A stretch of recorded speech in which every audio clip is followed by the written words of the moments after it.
산다는 게 참 만만치 않죠. 많이 힘듭니다. 몸도 힘들고 마음도 힘들고. 그래서 때로는 즐겁게 살고 싶은데, 때로는 행복하게 살고 싶은데 내 안에서 그런 기운이 모자르기도 하고 또 다른 사람들 때문에 상처를 받기도 합니다. 마음이 무너지고 몸도 무너지죠. 그러나 중요한 것은 그 순간에도 나는 살아간다는 거죠. 이왕 살아가는 거라면 하느님을 바라보고 힘을 얻고 살아가는 것이 낫지 않습니까? 내일 어떻게 될지 몰라도 내가 오늘을 하느님 안에 살아갈 때 우리는 하느님께로부터 많은 것을 얻게 된다는 거죠. 생기를 얻어서 살아갈 수 있습니다. 생각이라는 것, 느낌이라는 것은 부정적으로 변하면 지금뿐만 아니라 앞으로도 힘들 수밖에 없어요. 그러나 지금 괴로운 중에도 내가 느끼는 것이 부정적일지라도 우리의 희망은 어디에 있기 때문에? 예수 그리스도 하느님께 있기 때문에 내가 지금을 살아갈 수 있는 것입니다. 선택이라는 거죠. 무엇을 바라보느냐, 어떤 생각을 하느냐에 따라서 인생은 달라지게 되어 있어요. 신앙인들은 모든 것을 잘하는 사람들이 아닙니다. 신앙인들도 화나고 신앙인들도 우울하고 신앙인들도 힘 떨어질 때가 있어요. 그러나 그런 순간에 어디를 바라보느냐? 신앙인은 고개를 들어서 하늘을 바라봅니다. 하늘은 누가 계신 곳이죠? 그냥 공간적인 이야기가 아니라 희망을 바라본다는 거죠. 하느님을 바라보고 모든 것을 맡기고 최선을 다해서 지금을 살아가면 나머지 주님께서 채워주십니다.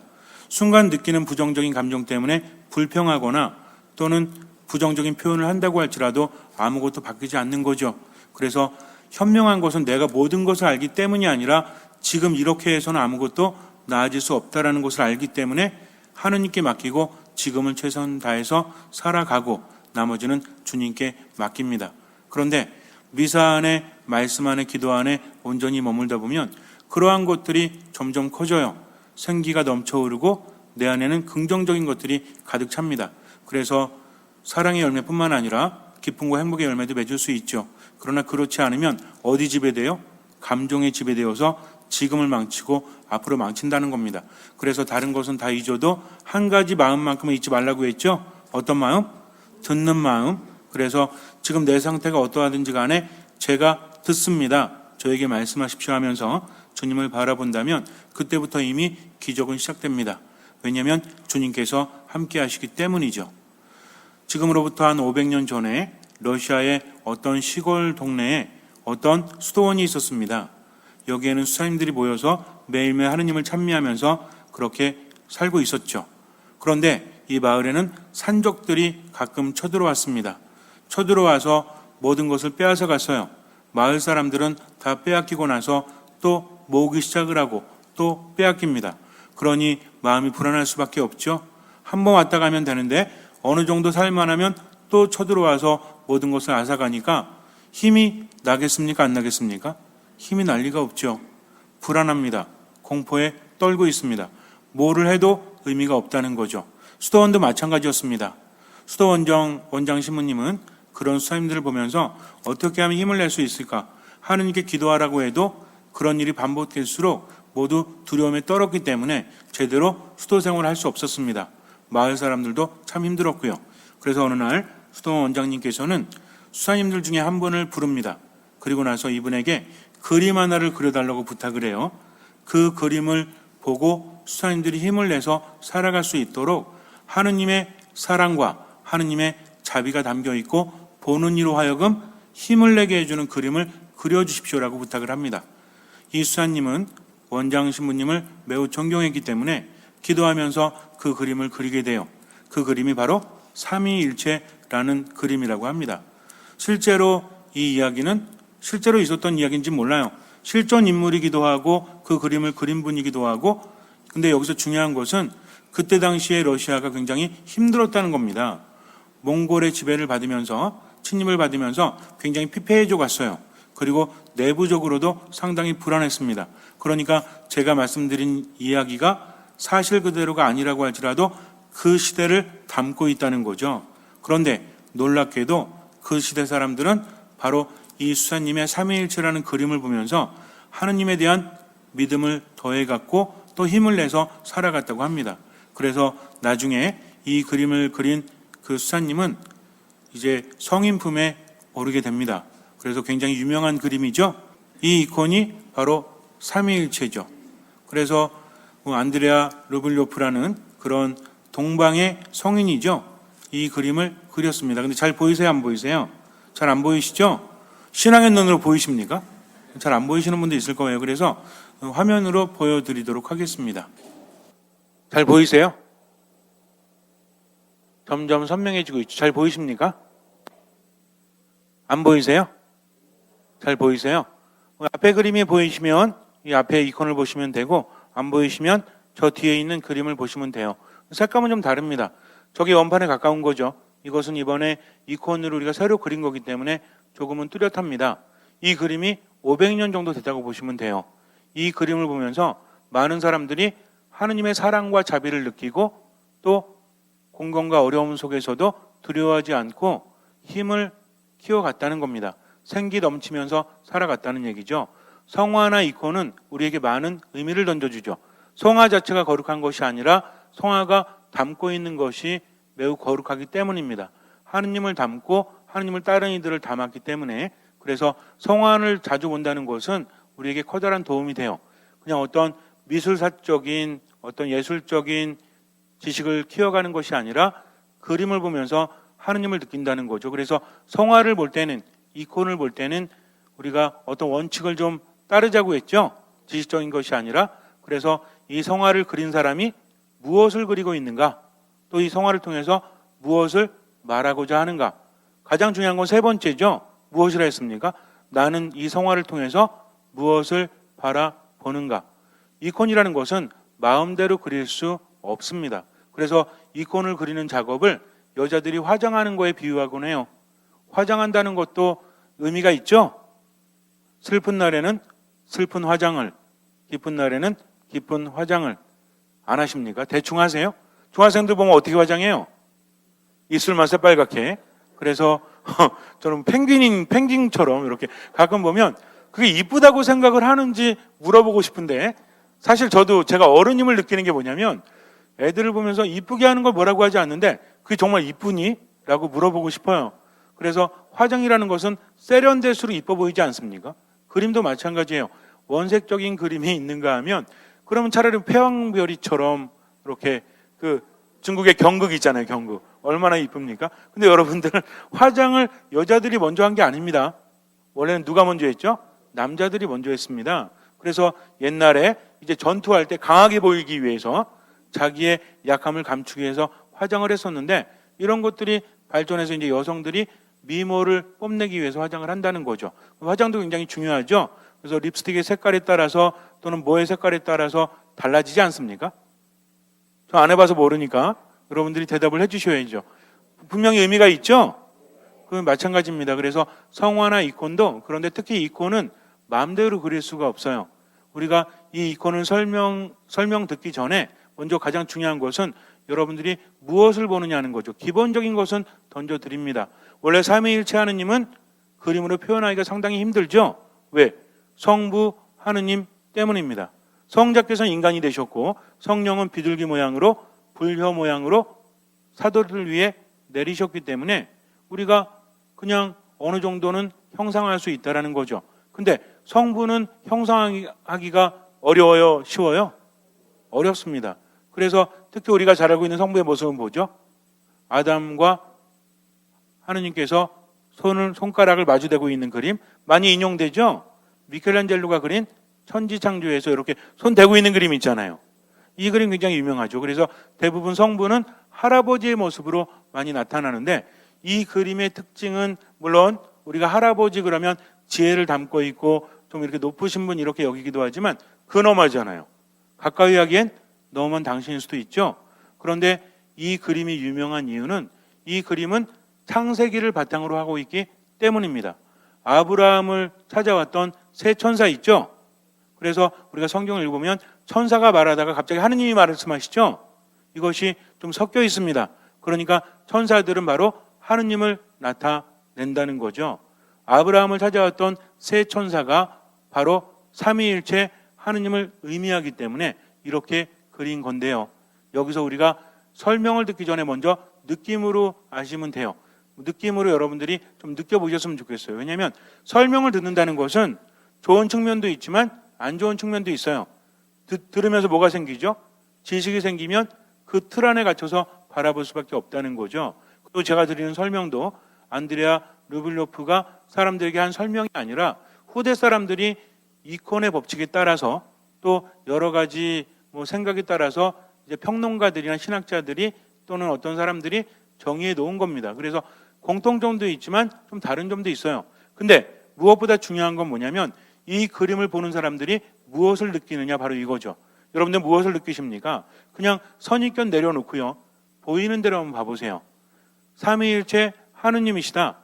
일단은 이 하느님의 모습이 좀 뭔가 가까이 가서 안고 싶어요? 아니면 그냥 멀리서만 보고 싶어요? 표정들이?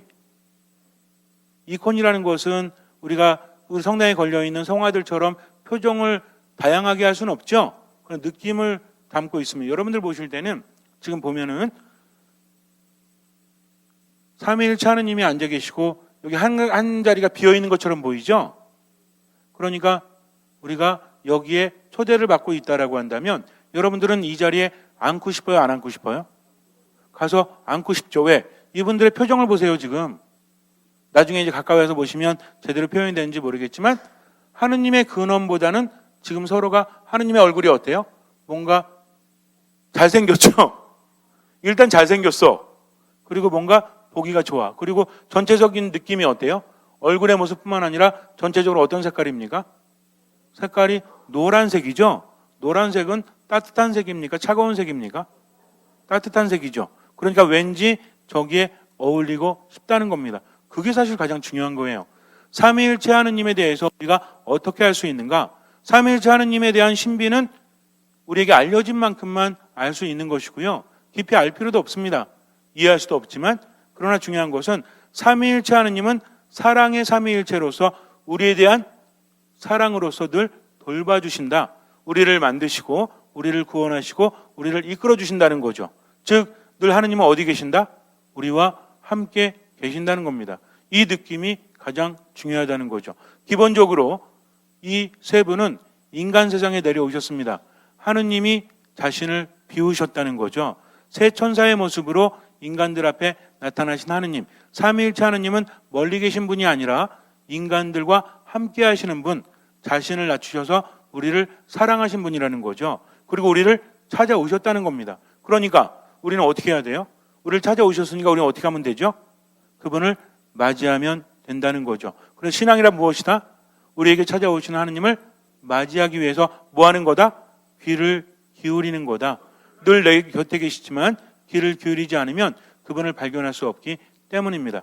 이렇게 하느님은 자비로움으로 우리가 죄를 많이 지었든 그렇지 않든 당신에게 오기를 바라십니다. 그래서 늘 우리를 기다리시고 나를 나보다 더 사랑하시는 분이시다. 이걸 알면 돼요. 그리고 어떻게 하면 돼요? 저분들의 초대에 응답하면 된다는 거죠. 이것이 바로 신앙입니다. 이제 설명을 대충 드리도록 하겠습니다. 삼위일체 하느님은 같은 하느님이세요. 공통점을 한번 찾아보세요. 우선 색에서 공통점이 있죠. 어떤 색이 있어요? 파란색이 있죠. 지금 이분이 성부 하느님이십니다. 가운데가 성부 하느님이 아니라 맨 왼쪽이 성부 하느님이시죠. 왜냐하면 지금 성자 하느님과 성령 하느님이 성부 하느님을 바라보고 있기 때문에 그래요. 그림의 구도상 본다면 한가운데가 중심인 것 같지만 중심에 가장 우리가 그래도 성부, 성자, 성령 그러면 세 분은 위격이 다를 뿐 본질적으로 하나라고 하지만 그래도 성부가 가운데 있는 게 어울리는 것처럼 생각이 되지 않습니까? 근데 가만히 보니까 이분이 아니야. 특별한 이유가 있겠죠. 자, 그런데 왼쪽에 성부가 앉아 계시고 두 분이 바라보고 계십니다. 그렇기 때문에 그림의 구도상은 아니지만 우리가 그림 안에 있는 세 분의 시선을 본다면 이분이 성부 하느님이라는 것을 알 수 있다는 거죠. 그래서 어쨌든 이 파란색은 바로 하느님의 신성을 의미합니다. 그런데 이 신성이 모두 같다는 거죠. 삼위일체 하느님은 모두 한 분 하느님이시다. 그리고 뭐가 다르다? 위격이 다르다는 것을 우리에게 알려주고 있어요. 그래서 이분은 모두 같은 하느님이시라는 것, 이분들은 모두 같은 하느님이시라는 것이 색에서만 드러나는 것이 아니라 어디서도 드러나죠? 날개가 있죠? 천사의 날개. 이 날개는 하느님은 영적인 분이시다. 이것을 의미합니다. 그리고 또 뭐가 똑같아요? 얼굴이 똑같죠? 얼굴이 생김새가 똑같다는 것은 하느님은 본질적으로 차이가 있는 분이 아니라 같은 하느님이심을 의미한다는 거죠. 또 하나가 있죠. 같은 게. 뭐가 같죠? 세 분이 들고 계신 지팡이가 똑같아요. 지팡이 보이십니까? 이게 지팡이에요. 이게 지팡이는 뭘 의미하죠? 하느님의 권능을 나타낸다는 거죠. 그래서 왕들이나 옛날에 보면 지팡이를 들고 있죠. 왕홀이라고도 하죠. 그래서 저걸 들고 있다는 것은 하느님이 뭘 나타낸다? 권능을 나타냅니다. 그리고 이제 가만히 보면 성부 하느님의 겉옷은 좀 다르죠? 이 두 분하고 황금색이라고 합니다. 어디에서는 좀 붉은색으로 표현한다 하는데 이 황금색은 하느님의 영광, 하느님의 권능을 의미하고 빛 자체시다. 이것을 의미한다는 거죠. 그리고 이 성자 하느님은 무슨 색이에요? 자주색, 붉은색 이렇게 의미하죠. 이것은 뭘 의미합니까? 바로 성자의 사랑, 하느님의 사랑과 성자의 희생을 나타낸다는 거죠. 피를 흘려서 우리를 구원하신 바로 하느님 성자 그리스도십니다. 또 성령을 보면 겉의 색깔이 무슨 색이에요? 푸른색이죠. 한겨울이 되면 모든 것들이 메마르죠. 그러다가 봄이 되면 어떻게 됩니까? 대지가 어떻게 돼요? 메말라서 죽은 것 같았지만 그 위에 파릇파릇 싹이 돋기 시작하면 뭐를 느끼죠? 생명력을 느끼죠. 그러니까 성령의 녹색은 무엇이다? 생명이자 희망이라는 겁니다. 그래서 성령 하느님께서는 인간에게 뭘 주신다? 생명과 희망을 주시는 분이다. 이게 중요하다는 겁니다. 성령 하느님은 어떤 하느님이요 지식적인 것이 중요한 것이 아니라 늘 우리 곁에 계시다. 이 세 분 하느님은 어디 계십니까? 늘 우리와 함께 하시죠. 하느님께서 우리와 함께 계시다. 임마누엘. 하느님께서는 우리와 함께 하십니다. 그래서 지금 가만히 보면 이 성부께서 오른손을 들고 계시는데 지금 성자를 보면서 격려한다라고 하기도 하고 성자와 성령을 강복하신다고 하기도 해요. 그리고 성자의 손가락을 보니까 몇 개를 피우고 계시죠? 2개를 피우고 계시죠? 이것은 무엇입니까? 바로 예수님의 인성과 신성을 의미하기도 하죠. 또 성자는 제2격이다. 성부, 성자, 성령의 몇 격이다? 2번째 위격을 나타내기도 한다고 합니다. 그리고 성령께서는 이제 손으로 뭘 가리키고 계세요? 이 밑에 뭔가 네모란 게 있죠? 이게 뭐냐면 네모에서 동서남북을 의미하는 세상을 의미합니다. 그리고 이게 좁아요, 넓어요? 좁죠. 그러니까 하나님의 나라에 들어간다는 것은 어렵다 싶다? 좁은 문을 통과하는 것과 같다. 인간으로서는 불가능합니다. 그런데 우리는 어떻게 통과할 수 있다? 예수 그리스도의 희생으로서 그분의 구원 행위로서 우리가 구원받을 수 있음을 나타내고 있다는 겁니다. 그리고 가운데 이제 예수님께서 계신 이유는 성자께서 계신 이유는 아주 간단해요.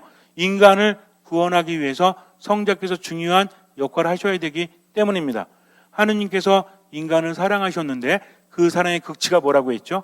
성부 하느님께서 인간에게 뭘 주셨죠? 숨을 주셨죠? 인간을 만드시고 나서 당신의 숨을 불어넣어 주십니다. 무슨 얘기예요? 바로 하느님의 숨을 이어받은 소중한 존재들이 누구다? 우리라는 얘기입니다. 그리고 우리가 죄를 지어서 하느님으로부터 멀어졌죠? 그러니까 세상이 힘든 겁니다. 우리는 이렇게 생각을 합니다. 이렇게 기도하는데도 왜 행복할 수 없을까? 우리는 하느님께 많은 것들을 바라지만 정작 필요한 것은 한 가지라는 거죠. 하느님 안에 머무는 것. 그러면 전능하신 하느님께서는 나를 나보다 더 잘하시는 하느님께서는 나에게 많은 걸 주십니다. 그런데 우리는 사실은 하느님 안에 머무는 것을 원하기보다는 자꾸 뭘 바래요? 건강하게 해주세요. 돈 많이 벌게 해주세요. 이런 것들을 원하지만 정작 필요한 것은 무엇이다? 하느님 안에 머무는 것이다. 그래서 하느님은 우리에게 뭘 주려고 하십니까? 당신 자신을 주려고 하세요. 그러니까 우리는 하느님을 받아들여야 합니다. 그것이 무엇입니까? 이게 믿음이에요. 듣고 응답하는 거죠. 하느님 안에 머물고자 열명하면서 최선을 다하는 겁니다. 그게 중요하다는 거죠.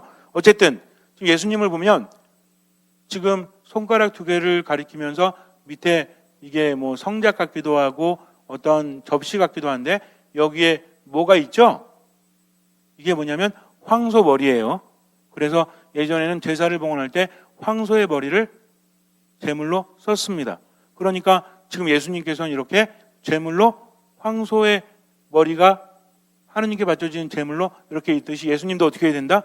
제물로 쓰여야 한다는 거죠. 근데 가만히 보니까 이것만 그 모습이 아니라 요걸 보세요. 성부의 발끝과 성령의 발끝부터 위로 이렇게 쭉 올라가게 되면 어떤 모양이 되죠? 잔해 모양이 되죠? 이 모양이랑 비슷하지 않습니까? 거기에 누가 계세요? 그러니까 여기 있는 이 황소 머리와 예수님은 같은 의미죠. 그래서 다른 이콘을 보면 이렇게 성작 안에 예수님이 계신 이콘이 실제로도 있습니다. 그것을 의미한다는 거죠. 예수님께서는 피를 흘리심으로써 우리를 구원하셨다는 얘기죠. 그리고 위에 보시면 지금 여기에 뭔가 도성이 하나 있죠. 그리고 성자 위에는 상수리 나무가 있습니다. 성령 위에는 바위가 있다는 거죠. 그런데 중요한 것은 이 도성은 하느님의 나라를 의미합니다. 성부 위에 있다는 거예요. 아버지의 나라가 오시며 이렇게 기도하죠. 하느님 나라를 의미합니다. 성자 위에 있는 이 나무는 천지 창조 때의 에덴 동산에서 아담과 하와가 생명나무를 따먹어도 됐죠. 어떤 나무는 따먹으면 안 되죠? 선악과를 따먹으면 안 되는데, 그래서 생명나무는 인간을 살게 해주는 나무다. 그 나무입니다. 그리고 이 나무는 후에 무엇이 되죠? 예수님의 십자가가 되는 그런 나무를 의미한다는 거죠. 근데 이 나무가 어디를 향해 있어요? 도성을 향해 있죠. 지금 예수님도 어디를 향해 있어요? 성부를 향해 있습니다. 바로 성자께서는 성부에게 순명하시는 거죠. 또 성령도 파견을 받으시는 거죠. 그래서 두 분의 머리가 성부를 향해서 있듯이 이 나무도 하나님의 나라를 향해서 있다. 그리고 성령에 보면 이게 뭐죠? 바위죠, 바위. 바위 또 산을 의미합니다. 우리나라에는 나무들이 많지만 이스라엘에는 나무들이 많지 않습니다. 그래서 대부분 바위가 산을 의미하죠. 근데 이 바위와 산이 의미하는 건 뭐죠? 첫 번째 바위로서는 무엇입니까? 굳건하다는 거죠. 우리들의 신앙이 누구 안에서? 하느님 안에서 굳건히 서 있다는 겁니다. 하느님께서는 우리를 숨겨주시는 분, 우리를 지켜주시는 분, 성령께서 그렇게 해주신다는 거죠. 성령은 누구십니까? 우리들의 보호자죠. 우리들의 변호자죠. 우리들의 치유자시죠. 그래서 성령 하느님께서 우리를 굳건하게 지탱해 주신다. 또 하나의 의미가 있죠. 산이라고 한다면 산은 어떤 장소죠? 하느님을 만나는 장소. 그래서 모리아산이라든지 아니면 시나이산이라든지 타볼산이라든지 이런 데서 바로 하느님을 만나게 되죠. 그것을 의미합니다. 어쨌든 설명 듣고 나서 이제 다 기억하십니까? 기억하셔도 되고 까먹으셔도 돼요. 그거 중요한 거 아닙니다. 더 중요한 건 뭐냐면 이 그림을 보면서 사람들이 왜 힘을 얻었을까? 바로 자비로우신 하느님이시기 때문입니다. 하느님께서 이렇게 우리에게 찾아오신다는 거죠. 걱정하지 마라, 두려워하지 마라. 너희는 나 없이는 아무것도 할 수 없다라고 하십니다. 그리고 예수님께서는 성령을 보내신다 하셨죠. 성령께서는 누구십니까? 파라클리토, 내 옆에서 늘 나와 함께 하시는 분, 나를 이끌어 주시고 나를 치유하시고 나를 변호하시는 분, 즉 하느님은 어떤 분이시다? 우리와 함께 계시는 분이다. 걱정할 필요 있습니까? 없습니까? 없다는 거죠. 다만 어떻게 해야 돼요? 그분께 마음을 열고 듣는 마음으로 그분 안에 머물 때 그분께서 우리에게 좋은 것을 주신다는 겁니다. 사람들이 이 그림을 보고 시련을 이겨냈듯이 우리 또한 마찬가지예요. 그렇다면 중요한 건 우리가 언제 여기 함께 할 수 있죠? 성부, 성자, 성령, 하느님의 초대에 응답하는 가장 좋은 데가 어디입니까? 여기서도 누굴 중심으로? 성자 그리스도를 중심으로 지금 구원의 성배를 상징하고 있다면 우리가 이 잔을 함께 나누어 받는 자리가 어디죠? 이 거룩한 미사라는 겁니다. 여러분들은요, 미사에 참여함으로 인해서 이 이콘의 한 부분이 되었습니다. 그래서 하느님과 함께 한다는 거죠. 신앙은 무엇입니까? 필요할 때마다 뭔가를 청하는 것이 신앙이 아니라 하느님 안에 머무는 것, 그러면서 생명력을 얻어 간다는 거죠. 하느님은요, 우리 머리도 담을 수 없어요. 그저 알 수 있는 것은 무엇입니까? 성부, 성자, 성령 한 분 하느님이시다. 새 위격을 지니셨다. 그러나 더욱더 중요한 것은 우리가 성부, 성자, 성령 하느님을 알 수 있는 것은 우리를 사랑하는 면에서 알 수 있다는 거죠. 그러니 머리로 외우기보다는 삶으로 체험해야 합니다. 여러분이 미사 안에 머물 때, 기도 안에 머물 때, 말씀 안에 머물 때 하느님께서 우리와 함께 하시면서 우리에게 생명력을 더해 주십니다. 우린 그 생명으로 살아갈 수 있다는 거죠. 앞으로 우리 안에 힘듦이 있을까요? 없을까요? 많을 거예요. 그러나 그 순간에 누굴 바라봅니까? 하느님을 바라보고 그분들의 초대에 응답한다면 그때부터 하나님께서 이끌어 주신다는 거죠. 예수님께서 말씀하셨죠? 걱정하지 마, 두려워하지 마. 세상 끝날까지 내가 항상 너희와 함께 하겠다라고 말씀하셨습니다. 성부 하느님께서는, 성자 하느님께서는, 성령 하느님께서는 우리와 함께 하십니다. 그러니까 힘들 때면 뭐 하면 돼요?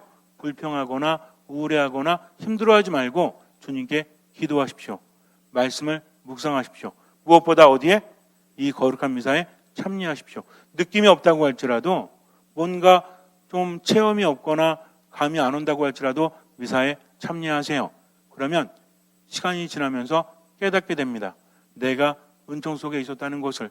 그러나 그렇지 않으면, 하느님을 맞아들이지 않으면 우린 결국 메마른 광야에서 헤매다가 정말 힘들어하면서 생명력이 고갈되어서 아주 비참해질 수밖에 없습니다. 왜? 그분과 함께하지 않기 때문이죠. 그러니까 어떤 일이 있어도 내 옆에 계신 하느님과 함께하기 위해서 뭘 열심히 한다? 미사, 말씀, 기도 가운데 어떤 마음으로? 듣는 마음으로 머문다. 그리고 또 몇 가지 있죠? 아무것도 판단하지 않는다. 모든 것을 주님께 맡긴다. 그리고 어쨌든 베풀며 산다. 이것만 지키면 돼요. 그럼 하느님 안에 이미 머무는 겁니다. 그럴 때 하느님께서는요, 우리와 함께 하시고 우리에게 힘을 넣어주시고 우리를 치유하십니다. 인생은 힘들 수밖에 없어요. 그러나 힘들 때마다 누굴 바라본다? 삼위일체 하느님을 바라보면서 그분들의 사랑을 믿고 최선을 다하면 나머지는 주님께서 채워주십니다. 불평해도요, 시간은 흘러요. 내가 정말 남을 저주해도 시간은 흐릅니다. 그러나 중요한 것은 흐름에 따라서 결과는 달라진다는 거죠. 잠시 눈을 감으세요. 하느님 안에 머무십시오. 때로는 이해할 수 없는 고통이 있다고 할지라도 우리를 너무나 사랑하시는 하느님 안에 머무십시오. 우리를 만드신 성부 하느님 안에, 우리를 구원하신 성자 하느님 안에, 우리에게 희망을 주시고 생명력을 더해주시는 성령 하느님 안에 머무십시오. 하느님은 우리를 너무나 사랑하십니다. 그러니 믿고 지금을 최선을 다해서 미사, 말씀, 기도 안에 머물고 아무것도 판단하지 말고 무조건 하느님께 맡기면서 어쨌든 베풀면서 듣는 마음으로 살아가십시오. 주님께서는 그 믿음을 보시고 우리 삶에 놀라운 기적을 일으켜 주실 것입니다. 아멘.